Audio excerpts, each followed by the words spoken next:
Hello and welcome back to Lorcana Villain. My name is Baker, and today we've got our first set of post-ban events. It was a very busy weekend for Lorcana, lots of events taking place in a post-Flavisham and Fortisphere world, which is super interesting. We're going to be looking at two of the larger events that took place over the weekend, starting off with a 131 player event that took place in Germany. Both of these events were in Germany, actually. And this one was hosted by Battle Bear, a name that will be very familiar to viewers of the channel. We've been covering their events for a long while, and they're partnering up with, and I think I'm mispronouncing this, but Tintenverat. But nonetheless, these two entities have come together to host a large Lorcana event. It was streamed on the Ultimate Guard Twitch channel, so it was a wonderful weekend for Lorcana, and yeah, 131 players is a big old pool of data. So we're going to look at as much of the top 16 from this event as we can. There are 7 of the top 8 deck lists available,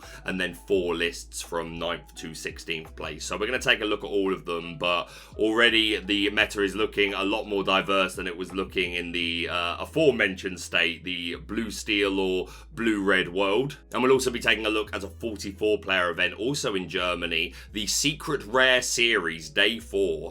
But yeah, 44 players, so a large pool, and another pretty diverse looking set of lists, which is really great to see. It was getting a little bit worrying with all of the deck review videos just being iterations of Sapphire decks. It is a bit of a shame there are no Sapphire Steel decks to look at all today. Ruby Sapphire still doing well. I thought Sapphire Steel would still do well in the Kiwi Bird sort of build, popularized by Justin and Harlan Sweet, and there's still time for it to succeed. So I am confident we will see blue steel still represented in the meta, but for today we've got a lot of ink combinations to talk about that we haven't had the chance to talk about in a while, and some very specific one-offs in particular. So we're going to dive in. A shout out to the channel sponsor Cardmarket. If you're looking for Lorcana singles at competitive rates, then check out Cardmarket. I've also just noticed that I definitely need to white balance this camera. I was at an event recently, which I can't go into the details, but it was to play Lorcana, and more details about that will be coming out in a couple of weeks, including a bunch of gameplay videos. But yeah, I need to white balance this. But nonetheless, let's take a look at some top cut deck lists. So as I was just saying, the set 7 meta really has been dominated by Sapphire Steel and Ruby Sapphire. With the bans, I do think other decks have a real chance of being able to succeed. However, as much as things change, the more they stay the same. In first place for the Battle Bear event, we have DKP running his pride and joy Ruby Sapphire. No Flavisham anymore, so we don't have that draw engine. We are still playing 4 copies of Porpsicle and 2 copies of the Tamatoa Happy as a Clam. On Quest, you can play an item for free, which not much of a high roll in this particular deck, but just being able to recur these Porpsicles is still pretty good, and it's inkable, it quests for 2, it's perfectly fine as an addition. And also another new toy that we see is All Is Found, which is a 5-cost inkable song where you put up to 2 cards from your discard into your inkwell face down and exerted. So another way of ramping in this deck, which really just wants to get to that 6+ ink threshold and use these high-costed super powerful characters. Additional ways of ramping, we are still running 4 Tipo, which can't feel as good to play with this sort of deck when you don't have as reliable a draw engine anymore in the form of Flavisham. Sometimes you will still be forced to, just because you need a body on the board, but I think your preference most of the time is going to be, of course, this Sail the Azure at Sea and 4 copies of How Far I'll Go. Look at the top 2 cards of your deck, 1 into the inkwell, 1 into your hand. So we're filtering through, we're finding pieces that we need, and we're accelerating our ramp. We are running 4 copies of the Grandma Tala, another way to filter through and find key pieces that we need. And of course, she can sing How Far I'll Go. Just the one-off Goofy here with those super peanut powers rush. And when he challenges a character, you gain 2 lore. I recently, changing the subject completely for a moment, I recently very casually started to learn Star Wars Unlimited. So I was looking for some content from people on YouTube, and the amount of content creators that I found that have been doing it for a while that aren't that newbie friendly, so I'm feeling the extra need to be really newbie friendly in this episode. Nonetheless, yeah, the Super Peanut powers, gaining 2 lore when you challenge, and that rush ability, a card that DKP likes a lot, a staple of this kind of build. Only a one of, and hey, I'm taking nothing away from DKP as an incredibly talented player, and at this point in time, you've got to put him up there as potentially the most successful Lorcana player to date so far. But Man, this man always had this super goof on 4. This one-off super goof always had it. Crazy. We are seeing 4 copies of Maui Hero to all to clean up the board, and he is great at singing. The 3 copies of All Is Found. Also 2 Let It Goes in here for some extra removal, which Maui can also sing. And of course 4 copies of the Maui Half Shark, who's a 6-cost inkable 7/5 quest for 1. Evasive. He's got the Chi Hu ability. Whenever he challenges a character, you may return an action card from your discard to your hand. And as you see, we have actions aplenty. And whenever you play an action, you gain 1 lore. So we've got a lot of cheap actions here. The Force Sale that we've already talked about. We've got Develop Your Brain to find new cards. We've got Vision of the Future to dig and find new cards. Cheap actions to just gain multiple lore, especially if you've got multiple Mauis on the board. 4 copies of Pirate's Life here as well, which is Sing Together 6, so you could potentially have 2 characters sing this. That's going to happen maybe occasionally. A T-Bone and a Grand Martala is pretty nice for singing Pirate's Life, but just Maui Shark can sing it on his own. You gain the 2 lore. Your opponent loses 2 lore, and of course the Maui Shark gains you a lore. And if you've got multiple sharks on board, these lore leaps can be really huge. Of course, 4 copies of the big red button, Be Prepared to Wipe the Board, and 4 copies of Sisu, Empowered Sibling, which was not a card that DKP was playing in his DK Shark version of Ruby Sapphire. It tended to be you either went this Shark Goofy mana package or you went Sisu Coil. Some lists would do both and try and get the best of both worlds, but this wasn't a card that DKP was playing before. But 4 copies here. The shift is irrelevant, but on play, banish all characters with 2 strength or less, which doesn't target, so it gets around ward. An awful lot of characters already fit into this range, and questing for 3 is huge.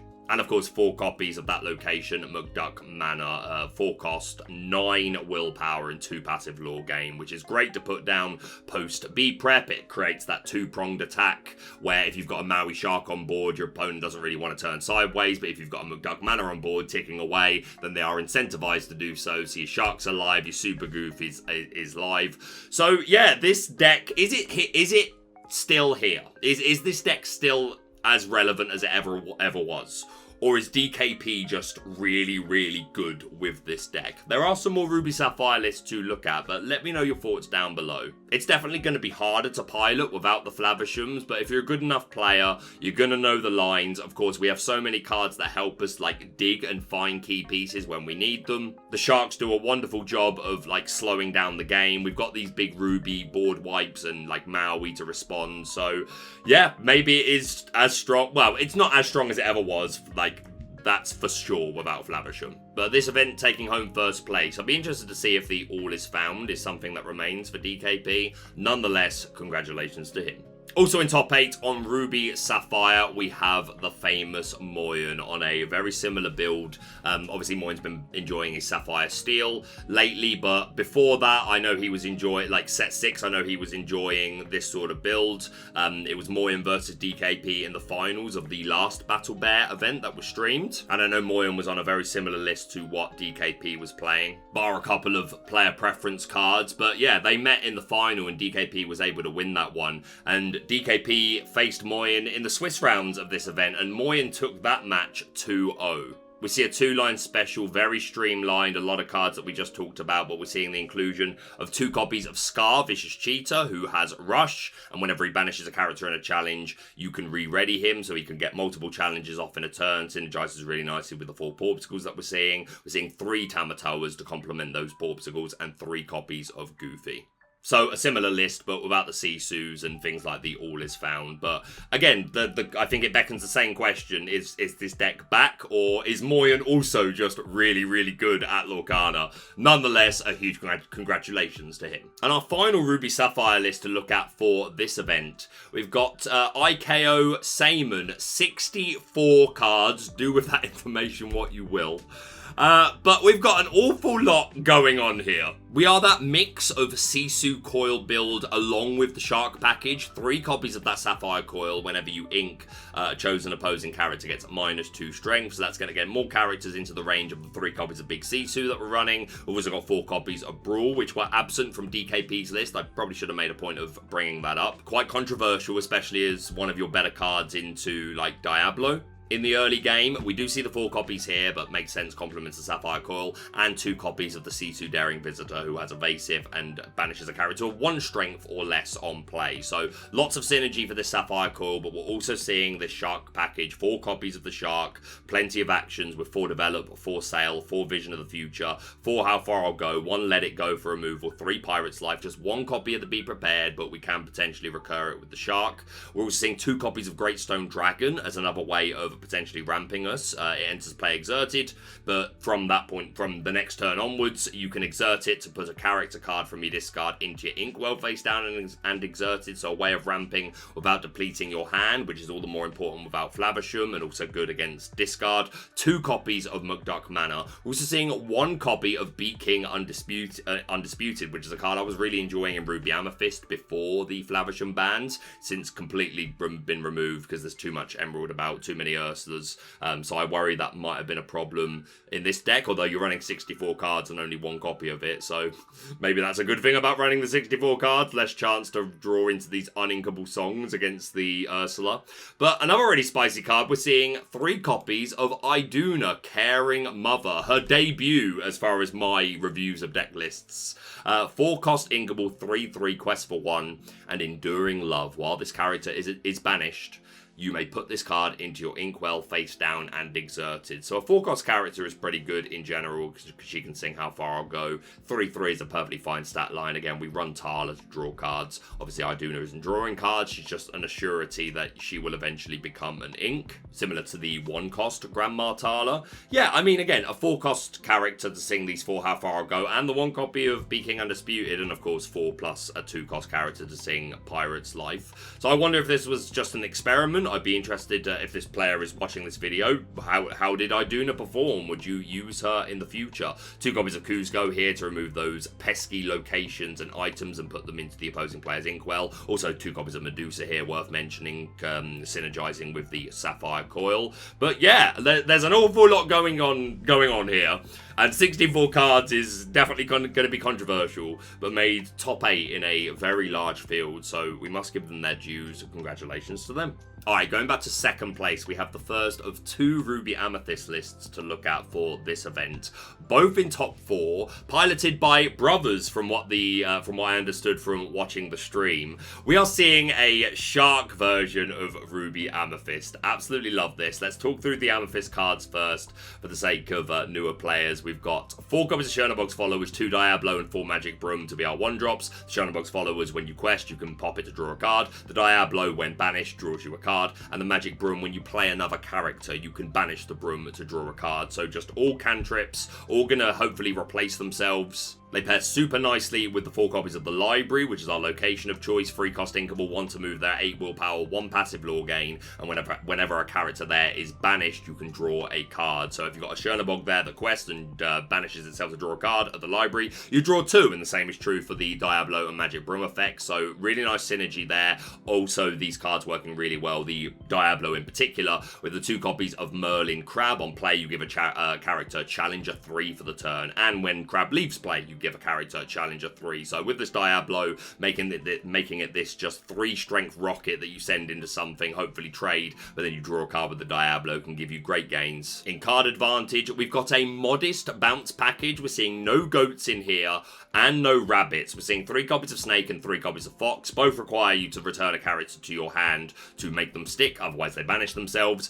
and the Fox in particular has Rush, so a really nice response card. I'm not sure how I feel about the Snakes. I think the Foxes are always worth it, even if you're not running rabbits or goats, just because the Rush character is really good. I'm not sure what purpose the Snake is really filling here. Instead of rabbits, we're running 4 copies of Genie Wish Fulfilled, who on play lets you draw a card, and he's an evasive, questing for 2 with a 2/4 stat line. He falls to things like Big Sisu, but if you can get it down before that turn and get a couple of quests out of him, then great. And if they don't have access to those powerful Ruby cards, then Genie can be quite difficult to remove. Again, there are also things like Zeus, but I think they're seeing less play at the moment. But Genie feels relevant again. Plus, being evasive, he's going to synergize with the Peter Peter Pan, which we'll come to in a moment, 4 copies of Elsa, 5 cost Inkable 2, 5 quests for 1, Rush, Evasive, and when you play her, you can exert an opposing character. This is really great for Diablos, anything low to the ground, anything aggro, a lot of Amethyst cards, a lot of Amber cards, a lot of Steel, like a lot of cards. Elsa, like just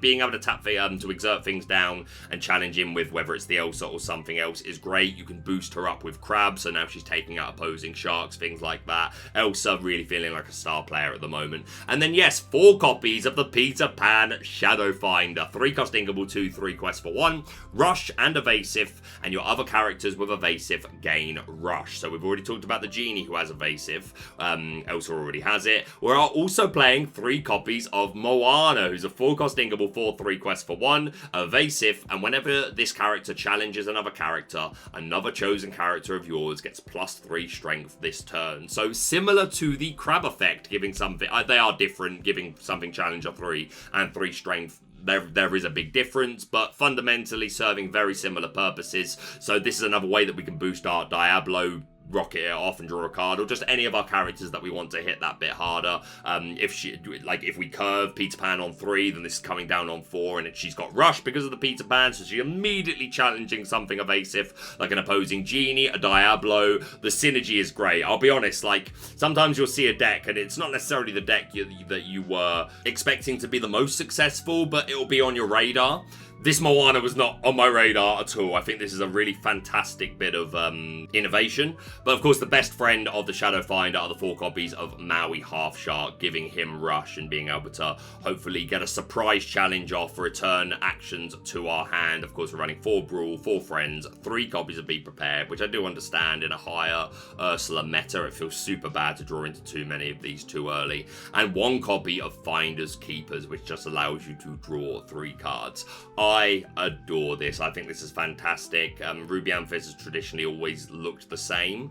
You could definitely make an argument that the more location heavy build that has been popular lately with fairy ships, etc., were like an alternative line to build Ruby Amethyst, and that was great. And we've seen the burn versions in the past running for like Amethyst Chromacon and gathering knowledge and wisdom, but they never really felt like they really took off. But I think this version of Ruby Amethyst looks really good and is really well situated for our current meta, and I think this could become very, very popular.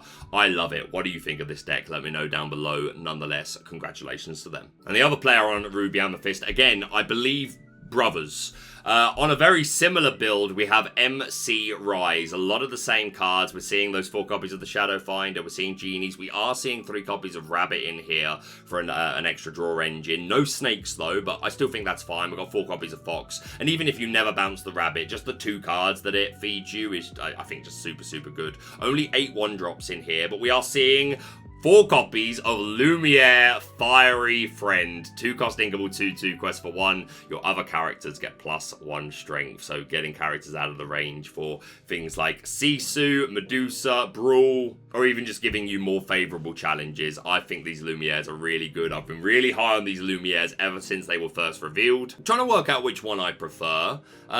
Like, my instinct tells me this one because I really like having rabbits. But I do think this version could benefit from the Finders Keepers, and I low-key really like the Moana. But the Lumiere here is spicy as heck, and yeah, great innovation from these players, so a huge congratulations to them.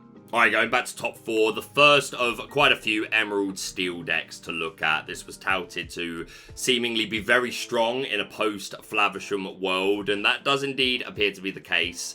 Top 4 here at the Battle Bear event, 61 cards in this particular deck. So let's break it down a little bit for newer players. We are a discard deck. We've got 3 copies of Prince John, who has Ward, so he's super difficult to remove from the board, and whenever your opponent discards a card, you can draw a card. He does also quest for 2, which is nice when you get to that point of the game where you've removed all your opponent's resources and you're just going to make that jump for game. To aid us in the discard, 4 copies of Ursula Deceiver, who lets you look at your opponent's hand on play and discard a song card, and songs are pretty popular. 1 copy of Lucifer Cunning Cat, who on play your opponent is forced to discard 2 cards or 1 action. We're running 4 copies of Sudden Chill, which is a song. Each opponent discards a card, and 4 copies of We Don't Talk About Bruno, 5-cost inkable song. Return chosen character to their player's hand, then that player discards a card at random, and if they're holding no cards in their hand, then this essentially acts as spot removal for a specific card, but if you've got Prince John on board, you will indeed still draw. We are running the Diablo engine, the 1 cost, allowing you to look at your opponent's hand, scout out what answers they may have for the dreaded burb,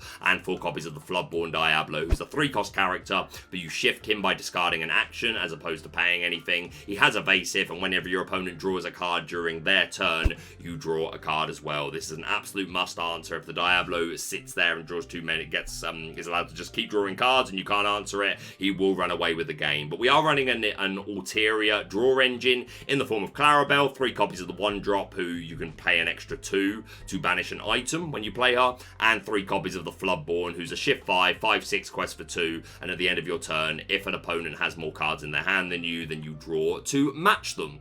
So lots of avenues of which to draw cards here, whether it's with the Prince John and you're making your opponent discard, the Diablo being allowed to just draw you endless cards, or the Clarabelle refueling you. We're also running 4 copies of the Muses, who also has Ward, so tricky to remove, and the Gospel Truth. Whenever you play a song, you can return a character with 2 strength or less to their player's hand. Again, lots of characters with 2 strength or less. Just look at this deck. Our songs are, of course, the Sudden Chill that we talked about, 4 copies of Storm to do 2 damage and draw a card, 4 copies of Strength of a Raging Fire to do 1 damage for each character that you have in play, and the 4 Bruno that we talked about, so that's going to give us some more board control, 2 copies of Hidden Cove, which is 1 to move there, 1 cost, 6 willpower, no passive lore gain, but any character there gets +1 strength and willpower, so super important for keeping cards like your Diablo out of the range of things like Brawl and just messing up the opponent's maths. We're running 2 copies of Smee for some great stats, 4 copies of Pete to stop our opponent playing any actions on the following turn, and then a couple of big bodies, 3 copies of Tinkerbell with that Rock the Boat, which does 1 damage to each opposing character on play,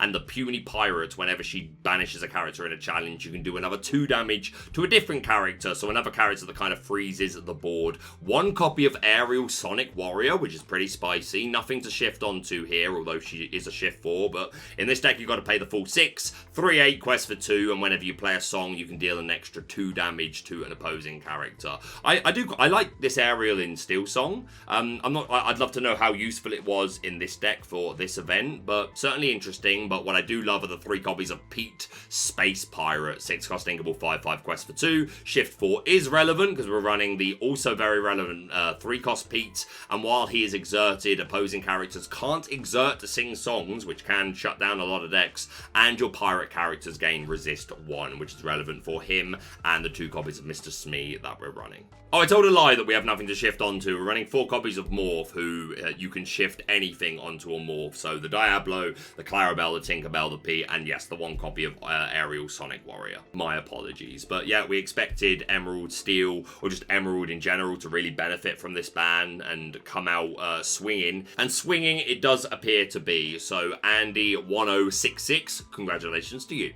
Also in top 8, we've got Card Crow R, also on an Emerald Steel list. A lot of similarities. Here we are seeing 3 copies of Hypnotize, where your opponent discards a card and you draw a card. And we're running 4 copies of Ursula, Deceiver of All, who when she sings a song, you get to sing it twice. So double Storm for 4 damage +2, double Strength for some big old damage, double Sudden Chill for a double card discard. Plenty for Ursula to take advantage of. We're running 2 copies of Along Came Zeus to do 5 damage to a character or location.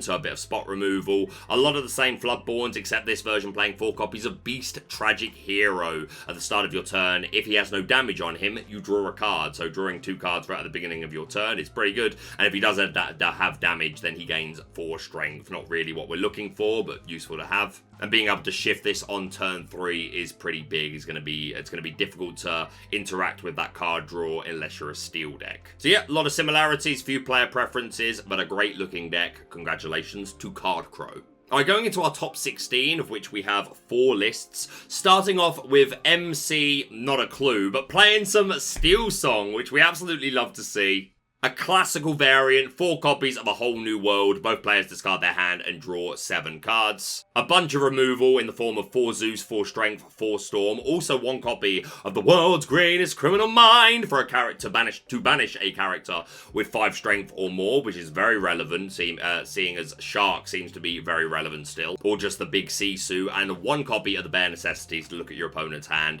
and discard a non-character card of your choice. And to synergize with these songs, we've got 4 copies of Cinderella Ballroom Sensation, who has Singer 3, so she can sing a bunch of these songs. Playing her on turn 1 really checks your opponent on what they can play on turn 1, because you threaten a turn 2 Let the Storm Rage on. We're running 4 copies of Daisy Duck. When she quests, your opponent looks at the top card of their deck. If it's a character, they can add it to their hand. And there are a few decks who have a ton of non-character cards, so the potential for Daisy to high roll, depending on your matchup. We are running a Robin Hood Shift line, 4 copies of the 1 cost 2/2, and 4 copies of the 5 cost Shift 3 with a 3/6 stat line, quest for 2. When he banishes a character in a challenge, you gain 2 lore, and when he's banished in a challenge, you may draw a card, which is he's a nice big body to have, but he acts as a potential turn 3 shift and sing A Whole New World to immediately replenish our resources and continue to apply pressure to the board. Also running 4 copies of the Troubadour, who's a 2-cost Inkable, 1/3 quest for 1, resist 1, and sing a 4, so he can sing all of our songs except for A Whole New World,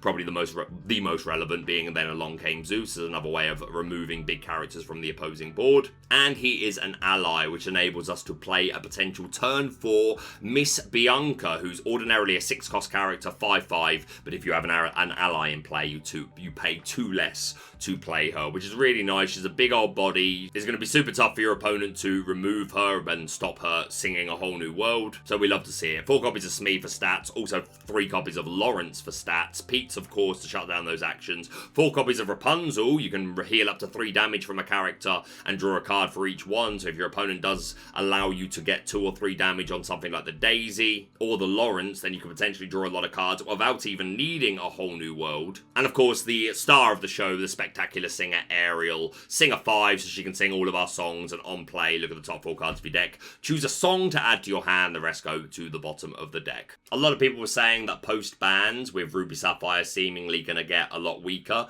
that SteelSong was one of the biggest winners. I think that's still the case. Obviously, we've already seen a couple of Ruby Sapphire decks still be doing super well. We will see if that becomes the norm, because if there is a lot of Ruby Sapphire about, then classic SteelSong traditionally struggles, but it is still inherently a super strong deck. Great to see it represented here. Congratulations to them. Next up, the first of 2 EA Tempo. Just win the game. It's been so long, man. It's been so long. We've got Mag or Margie 89. Either or, we see some spice in here. We're running some of the traditional bounce package, 3 snake, 4 fox, 4 crab, but 4 genie as opposed to any rabbits, which I think is fine in EA Tempo. 4 goats here, 4 Elsa, and we're running 2 copies of the Ursula Sea Witch Queen, who is a shift 5, which is relevant, as we're of course running 4 copies of the 2 cost. But yeah, this Floodborn, whenever she quests, you can exert a chosen character, and other characters can't exert to sing songs, which again, a lot of decks, things like SteelSong, they hate that. 4 friends on the other side, 1 copy of this Peter Pan Shadow Finder, so our genies can gain rush. And so can the 2 copies of Sir Hiss that we're running, who's a 3/1 stat line with evasive on a 2-cost character, so that's pretty cool. 4 Diablo makes sense as the Amethyst 1-drop of choice, of course synergizing with these Merlin Crabs. But then to round off the purple cards, we're seeing a Amethyst Emerald Dual Ink Kronk, 5-cost uninkable, 4/4, quest for 2, ward, and I'm loving this. If an effect would cause you to discard 1 or more cards, you don't discard. So goodbye your Sudden Chills, your Brunos. I mean, Bruno would still return a character to your hand, but you wouldn't discard it. So yeah, in a meta that was seemingly expecting a lot of discard to be about, this Kronk was a really nice meta choice. Just 1 copy here. And even if you're not against discard, being uninkable sucks, but he's a 4/4 quest for 2 with ward, which is still pretty cool. Going back to the Emerald cards, we're seeing a 3/3 Clarabelle line here as an additional draw engine. 3 copies of Go-Go Tamago, who has evasive on a 2/2, and when you play her, you can pay an extra 2 ink to gain lore equal to the damage on chosen opposing character. So if you opponent's got a big body on board with 3, 4, 5, 6 damage, 5 or 6 damage, probably less likely now, where we're seeing less of the 8-cost Tamatoa. But nonetheless, if there is a big body on board and you can get a big lore burst from this, that could potentially end the game. 4 Cloud Kicker to bounce a character of 2 strength or less on play. 2 copies of Cricky, who quests for 3, and on play you give all your characters plus 3 strength, so can have really nice challenging turns out of nowhere. And we're seeing, as an additional 1-drop, 3 copies of Myrtle Edmonds, who's just a 1-cost 1/3 vanilla. Oh, and finally, 1 copy of the Emerald Chromacon, which is a 3-cost uninkable item. Whenever one of your characters is banished, you may return chosen character to their player's hand. This could be really annoying for the opponent, and worth mentioning, it can be any character to chosen player's hand, so you can reset your goats, your Ursulas, return characters back to your hand to reuse those come into play abilities. But yeah, it's been so long since we've talked about Emerald Amethyst. I think it was an okay call going into this first weekend of events, thinking, oh, there's not going to be a lot of Ruby Sapphire about, because that's the deck that's had its fun on this deck. And hey, I don't know how much Ruby Sapphire there was about. We just know that 2 of them came in the top 8, and one won it outright. Can Emerald Amethyst survive this storm where we're not quite sure how much Ruby Sapphire there's actually going to be about? I certainly hope so, because I think it's a super good deck, so congratulations to them. And also on Emerald Amethyst, we are seeing a much different build, a bird discard variant, courtesy of TCR Dextronic. We are all in on birds. We have got the 4 Maleficent Spy, the Emerald Diablo, 4, of course, of the Floodborn, 4 of the Amethyst 01, which draws you a card when he's banished. And we're also seeing 3 copies of this Dual Link Diablo, who is a 2-cost inkable 1/2 quest for 1, evasive, and challenger 2. So just more shift targets to help you get this Diablo online. And again, this 2-cost Diablo isn't bad, you know. Like, he hates the Sisu Daring Visitor, but there was good reason to believe that there was going to be less of that about post-bans. And if players aren't really respecting evasives, then this is just one more character that's going to potentially sit there and just draw cards. Like, they're hopefully going to hold their removal for the big Diablo. Maybe they don't. Maybe you bait the removal with this Diablo and then you shift the big one. But even if they do save their removal for the big Diablo, then that means that this 2-cost gets to just sit there and quest hopefully a few times. And then the Challenger 2 hitting for 3 when you need him to is pretty good. Honestly, it was this deck that really pushed me to start running 4 Pegasus in my Ruby Amethyst builds, which I've been doing at the moment. But yeah, on top of that, we've got a lot of this Emerald discard package, the 4 Ursula, 2 Prince John, 2 Cricky for nice challenging turns, 4 Hypnotize, 4 Sudden Chill, 4 Bruno. Also, 2 copies of Improvise, which is a 1-cost inkable, chosen character gets +1 strength, draw a card. Now, the +1 strength could potentially be relevant in certain situations. But I actually think this card fills a couple of quite nice purposes. For a start, it is removal for opposing Iagos, which you see in this deck and we'll look at in a moment. It's also just an additional action to shift Diablo, or maybe you need to play it on turn 2 after playing a 1-drop Diablo on 1 to help you find the Floodborn Diablo to get that shift off as soon as possible. So I quite like this at a 2 count, and then yes, 3 copies of Iago Giant Spectral Parrot, who I'm terrified of at the moment. 4-cost inkable, 4/6, quest for 1, evasive, and vanish. Vanish being when an opponent chooses this character for an action, banish them. So we'll instantly fall to things like Storm or Strength, regardless of the damage, and also things like this Improvise, if people are teching things like that. But if they don't have action removal, then this Iago is an absolute menace, and in combination with the Peter Pan Shadow Finder, this boy has a rush. I am terrified of this Iago at the moment. I think it's going to become really popular. But yeah, this deck terrifies me, and again, is why I'm on a heavy evasive package at the moment in Ruby Amethyst. I've not been playing the Sharks, but I found Pegasus to be super, super good at the moment. Nonetheless, great to see this deck doing well. Congratulations to them. And our final list to look at for this event, very excited for this one. We've got Jacob with some Amber Ruby Mufasa. Absolutely love to see it. The star himself, Mufasa, Betrayed Leader, 5-cost inkable, 3/3 quest for 2. When he's banished, reveal the top card of your deck. If it's a character card, you may play that character for free, and they enter play exerted. Otherwise, put it on the top of your deck. So Mufasa is just a very mid-range aggro deck. We are running 2 cards in this deck which aren't characters. 2 copies of Brawl, which are most likely just here for Diablos. We're also running 1 copy of Vanellope von Schweetz, who's a 4-cost uninkable, 3/3 quest for 2.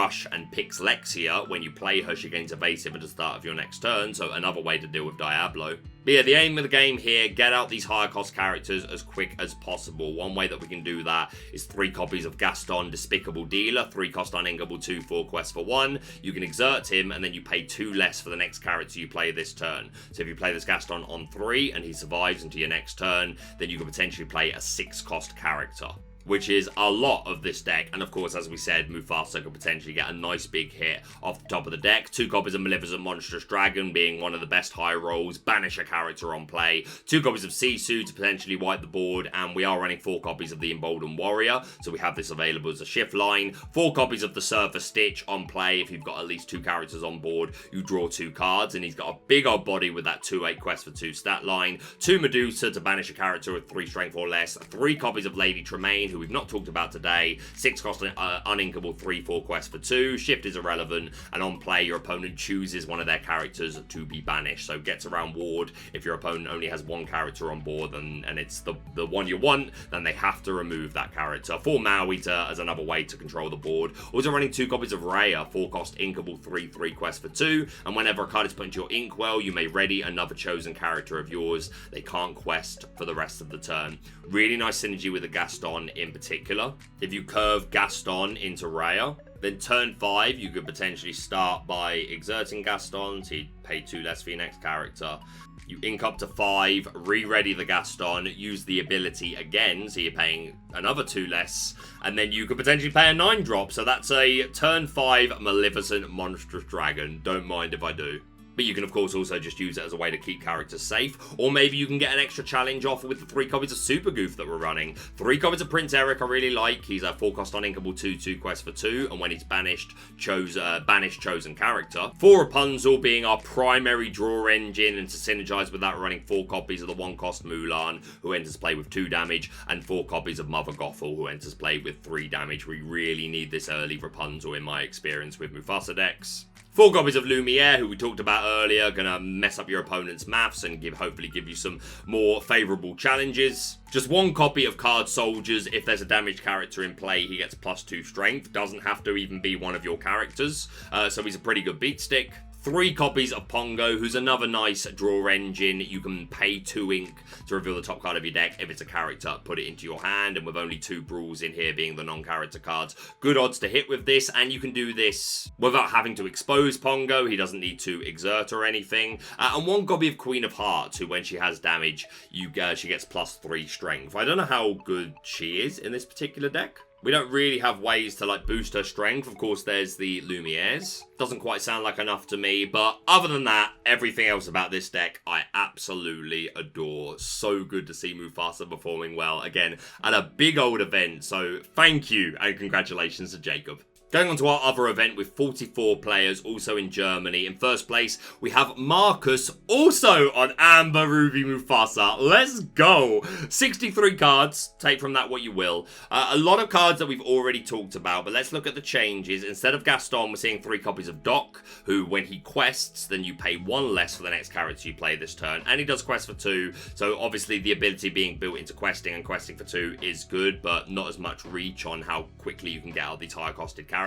But he still allows for a turn 4 5 drop, which if you're playing turn 4 Mufasa or turn 4 Maui, then that's pretty good. We're running a Queen line in here. 3 copies of the 1-drop 2/2 and 3 copies of the Floodborn. 5 cost, but she's a shift 2. 4/3 quest for 2, and when she quests, you give +4 strength to a character and -4 strength to a different character. So a nice way to give yourself some nice favourable trades. We are running 2 Brawls and 2 copies of Teeth and Ambitions as our non-character cards. Teeth and Ambitions, you deal 2 damage to one of your characters to deal 2 damage to an opposing character. We do have a couple of bigger bodies like the Julieta Madrigal, the Sisu, and of course you can banish your own Prince Eric and trigger his ability, so that's not bad. Also running 4 copies of Daisy Duck, 2 cost inkable, 2/2 evasive. Just a really nice, simple evasive answer for Diablos, as long as they're not a Cove. 4 copies of Mother Gothel to work with our Rapunzel. I mentioned Julieta, just 2 copies here. A smaller Rapunzel. When you play her, you can remove up to 2 damage from a character,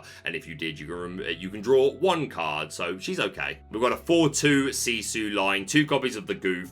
Also 3 copies of a different Goofy, the Flying Goofy, who's a 6 cost uninkable 5/5 Quest for 1, Rush, and Evasive. An evasive answer for pretty much every relevant evasive that sees play in our meta game. 2/2 Splitter Bladies, and we're seeing 2 copies of the Floodborn Mulan.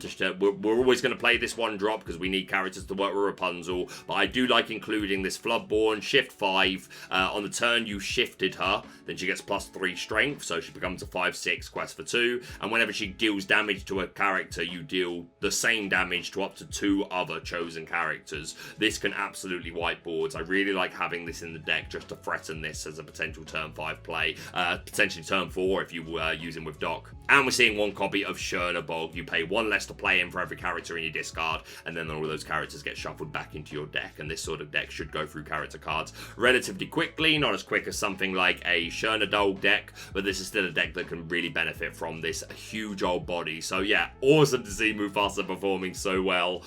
63 cards, again, not my cup of tea, but got on first place, so congratulations to Marcus. In second place, we have another EA Tempo deck, courtesy of Florian. This looking very traditional, reminiscent of its heyday, really. Our 1-drops are 4 copies of Cursed Merfolk, questing for 2, and when the Merfolk is challenged, your opponent must discard a card. We're not inherently a discard deck, but we're not mad about our opponent discarding cards, and questing for 2 is pretty good. 4 Diablo, 3 Chernabog, 2 Library to work with them, and we're running 2 copies of Rafiki, who has Challenger 3, making him a nice cheap beat stick. We've got 3 Snake, 4 Fox, 4 Crab, 4 Goat in here, no Rabbits, instead seeing the Genies, 2 copies of White Rose to gain a lore on play, also 3 copies of Bonsai, who's a 2-cost uninkable 3/2 quest for 2. Been a while since we've seen this Hyena, obviously not great against steel decks, but anything else, this is a really nice stat line to have on a really cheap character, the quest for 2. Of course, the 4 Go-Go, the 4 Kits, 2 copies of Cricky, 1 copy of Bell Accomplished Mystic here. The shift is irrelevant,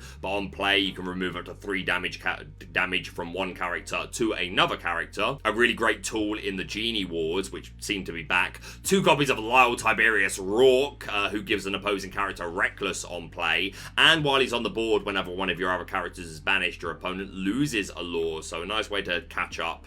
And we're seeing 1 copy of Shere Khan, 4-cost uninkable 4/4 quest for 4, and on play, discard your hand. And this is quite an aggro deck, really. Like, we do have card draw and we want to utilize it for sure, but we're not a rabbit deck that's looking to utilize and build up a huge hand. Like, we want to draw a lot of cards, but then we just want to play them to the board. And if you can empty your hand but have things like Bog and Library on board, meaning that you have ways to reset your resources, then this Shere Khan is going to be really, really good. I really like the inclusion. 61 cards in this deck worth mentioning. Nonetheless, congratulations to them. In top 4, we have 1 Ruby Sapphire list from this event. This very much a DK Shark build, courtesy of Stefan. Looking very similar to what DKP played himself. Obviously, no All Is Found in here. We're seeing 2 copies of the Super Goof, and we're seeing 2 copies of Donald Duck. What's his second name? Focused Flatfoot. 5-cost inkable, 3/4 quest for 1, and on play, the top card of your deck goes into your Inkwell face down and exerted. So the traditional DK Shark build that he has popularized. Also doing very well in this event, so congratulations to them. In top 4, we have a very interesting deck, Amber Amethyst, which is generally the hyper aggro color combination, and we do see some of that here. 4 Daisies, 2 Piglets who quest for 3 if you've got at least 2 other characters on board, 4 copies of Wendy Darling who quest for 2, a lot of the traditional Amethyst cards, 4 Bog, 4 Diablo, 4 Fox, 4 Crab, 2 copy of Peter Pan, Shadow Finder, and our evasive characters are, I believe, just Genie, but the Shadow Finder in himself just is a Diablo answer, so I understand it. 4 Rapunzel for card draw, 3 Genie, 2 copy of Madam Mim Elephant, 4-cost inkable 3/7 quest for 1. Again, you must return a character to your hand when you play her or she's banished. And at the start of your turn, you can remove up to 2 damage counters from this character to chosen opposing character. Very, very interesting. Good into steel for sure. 3 Goat, 3 Rabbit, 1 copy of Belle, 4 Elsa, 2 Surfer Stitch to draw cards, 2 copies of Elsa Spirit of Winter, which of course can shift onto our 5th Spirit. On play, exert up to 2 characters and they can't ready at the start of the next turn, and she's a big old 4/6 body, quest for 3. 4 Friends, and 4 Lantern, which you can exert to pay 1 less for the next character you play this turn. So a way to do a turn 3/4 drop like Genie. That's what we've always credited Blurple to being able to do, but if you're running lanterns in Amber Amethyst, then you can do it here. Really interesting. Great to see this do well. Top 4, a respectable sized field. Essentially like purple Farsa, but without the Farsas and utilizing lanterns. Yeah, this is really, really cool. Congratulations to Moko.